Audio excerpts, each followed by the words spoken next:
ladies, welcome back. And today I'm doing a quick update. Okay, you guys, this is a quick update on my IUD, my Mirena IUD. And it has been 3 years and 5 months since I have had the IUD in. Again, I have the Mirena. And I updated you guys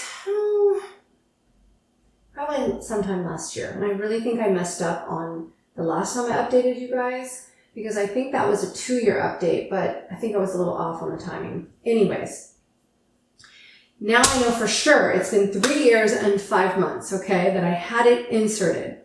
So I just want to tell you guys that I'm still doing really well on it.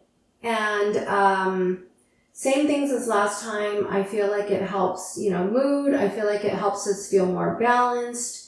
I did experience, of course, bloating a lot at first, but I shared with you guys that that's dissipated.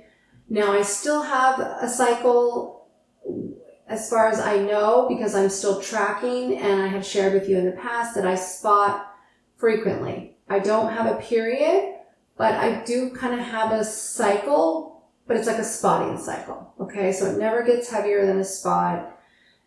It's not that big of a deal, and it does kind of bug a little bit because it's very sporadic. Sometimes it won't seem like it's, in a cycle, but that's okay, because remember, I have shared, the alternative is bleeding to death. So it's okay. I'm okay with it.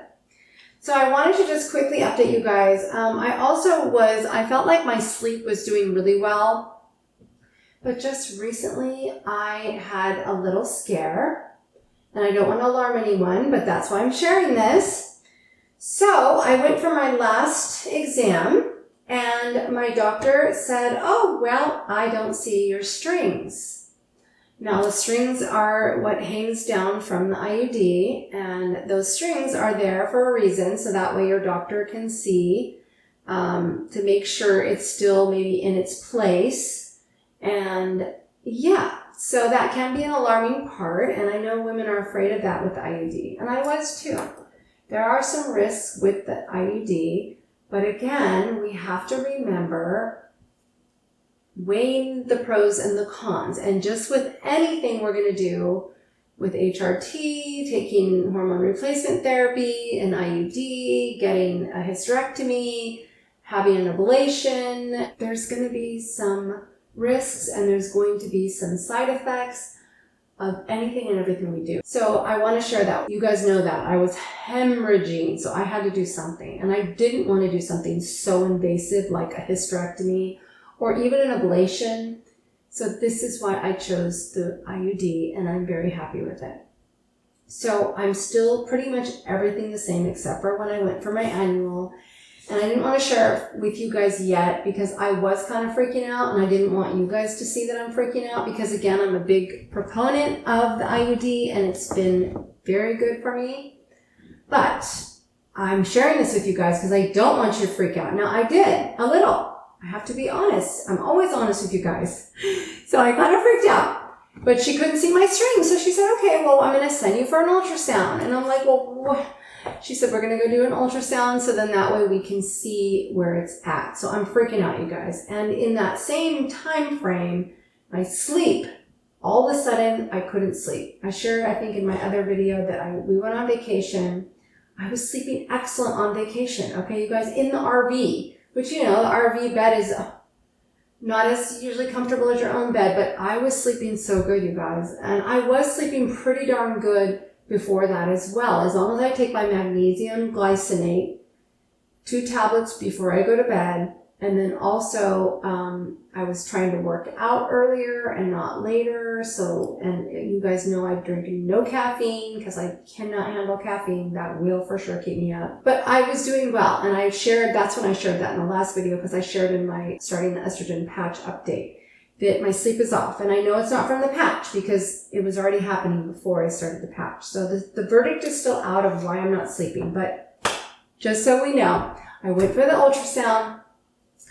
She found my strings, and they saw that the uterine device is still intact. It looks good. No reason to be alarmed. And we're okay. So Now, I had kind of thought, okay, well, maybe the IUD is displaced, and then that's why I'm not getting the little progesterone that releases from the urina anymore, and this is why I'm not sleeping. But it's not the case. So I don't know, you guys. I don't know what the heck has happened, but I am, again, struggling with my sleep, and I'm really upset because it took me so long, and I finally felt like I had gotten my sleep under control, and it was doing well, and now I'm struggling a little bit. I have shared in the past that I use a little bit of cannabis, the edibles. I've even had to be using those, and I don't like to use those, but I will take a tiny, tiny, tiny bit early in the evening, and then if I'm desperate, you guys, I'll take it because I at least feel like then I can sleep. But it's not the good kind of sleep. We know this. The research shows that you don't go through the normal sleep cycles. It's not very good for sleep. But sometimes I'm desperate. I just have no choice, you guys. Good news is my strings, what happens is the strings hang down, and hello, sometimes we have things that go up in that area. And so it makes sense that the strings would get pushed around or pushed up inside, okay? So don't be alarmed, ladies. It's okay. This is very common. And as a precaution, they send you for an ultrasound just to check and make sure, because it does happen. I don't want to scare us, but it is possible that the IUD can move out of place. It's unusual though, okay? It's not as common as we think, but the strings not being able to be seen by your provider is very common. Do not be alarmed. Mine was okay. It's still intact. It's okay. The other horror stories people hear, and I know us women are afraid of, is that it gets embedded in your tissue. Maybe a little bit of tissue grows around it and it gets stuck. They use like a guided ultrasound, and they go up in there looking at the ultrasound so they can see what they're doing, and they may need to just have a little more tug on it. Or sometimes I have heard they have to actually cut the tissue. Just don't worry that that's going to happen to you. But it does happen, and be aware of it. There's always pros and cons about everything. So I wanted to share this with you guys because I did freak out. It's still where it's supposed to be. I'm okay. And I'm sorry, I still think it's worth it, even though there are a couple fears that we have that can happen with the IUD. So I wanted to share that, you guys. But all my love, the IUD is still working great. I would not get it out. I'm going to have it removed, but that's when I know for sure I am postmenopausal. And you never know. You know, a lot of women keep them in because then, especially if you have a uterus, you still need to get your progesterone to protect your uterus, your lining. I might still keep it in, you guys. Almost close to 4 years now. Now you can keep them in for 7 years. I could still keep mine in. We'll see, but that's another video. I just want to quickly update you guys on that. I hope you're doing well. Please share your comments, how long you've had the IUD, if you've had any struggle, if your strings disappeared. Inquiring minds would all love to know, and share what the IUD and your experience and how it's been good for you or it's not been. We all want to know. All my love.